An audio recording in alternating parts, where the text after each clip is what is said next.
बीच एक पुराना रायवाड़ी किला खड़ा था।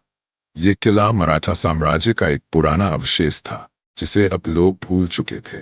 इस किले के बारे में गांव में एक दहशत भरी कहानी प्रचलित थी कि यहाँ रानी वसुंधरा की आत्मा भटकती है। रानी की मौत त्रासदीपूर्ण तरीके से हुई थी और अब उनकी आत्मा किले में रहकर बदला लेने के लिए भटकती रहती थी। रात को उन्होंने किले के एक पुराने आंगन में कैंप लगाया। हवा और भी ठंडी हो गई और रह रहकर अजीब आवाजें सुनाई देने लगी, जैसे कोई बहुत धीमे से गा रहा हो। सिद्धार्थ और मनीष किले के अंदरूनी हिस्सों का अन्वेषण करने निकल गए, जबकि रिया और प्रिया आग के पास बैठी थी, लेकिन वे दोनों भी बेचैनी महसूस कर रही थी। अचानक प्रिया को लगा कि उसके पास से एक ठंडी हवा का झोंका गुजरा, जबकि वहां कोई हवा नहीं चल रही थी। इससे पहले कि रिया कुछ कह पाती, उन्होंने एक लोरी जैसी आवाज सुनी जो किले के अंदर से आ रही थी। वह आवाज बहुत ही डरावनी और मनहूस थी। रात को और गहराने के साथ ही अजीब घटनाएं होने लगी।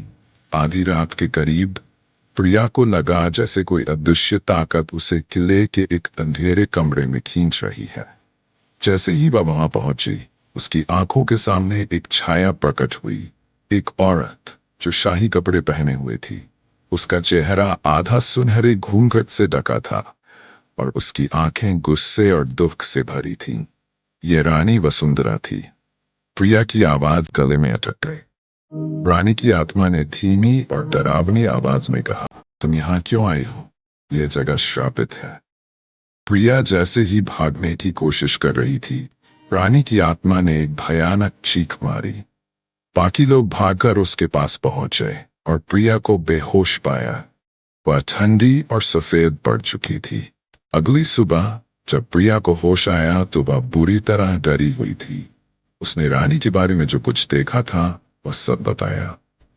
सिद्धार्थ अब और भी अधिक जानने के लिए गांव के एक पुराने पुजारी के पास गया। पुजारी ने उसे रानी वसुंधरा की दुखद कहानी बताई। रानी वसुंधरा रायवाड़ी किले की रानी थी। जब उनके पति राजा युद्ध पर गए थे तो उन्होंने किले की रक्षा का जिम्मा अपने भरोसेमंद सेनापति पर छोड़ा था, लेकिन उस सेनापति ने उन्हें धोखा दिया और किला दुश्मनों के हाथों में चला गया। दुश्मनों ने रानी को पकड़ लिया और उन्हें क्रूरता से मार डाला, किले के सबसे ऊंचे टावर से फांसी पर लटकाकर।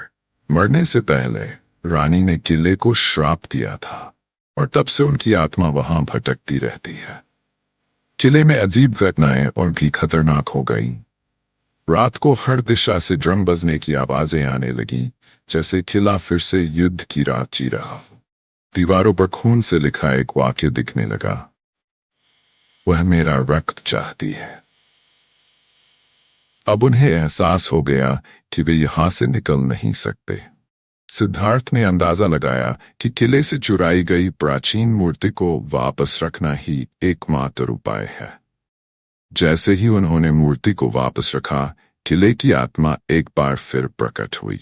उसने गुस्से में कहा, तुम सब मेरी मौत के भागीदार हो। अचानक किले की दीवारें गिरने लगीं और जमीन कांपने लगी।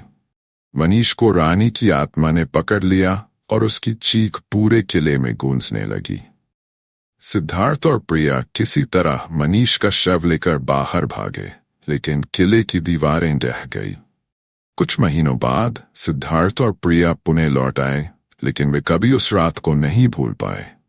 मनीष की मौत को एक दुर्घटना बताया गया, लेकिन वे जानते थे कि सच्चाई कुछ और थी। अब भी कभी कभी रात को सिद्धार्थ को रानी की वह लोरी सुनाई देती, जैसे वह अब भी अपने बदले की तलाश में हो। रायवाड़ी किले की ये कहानी कोकण के लोगों के बीच जिंदा रही और कोई भी यात्री अब उस किले की तरफ जाने की हिम्मत नहीं करता था।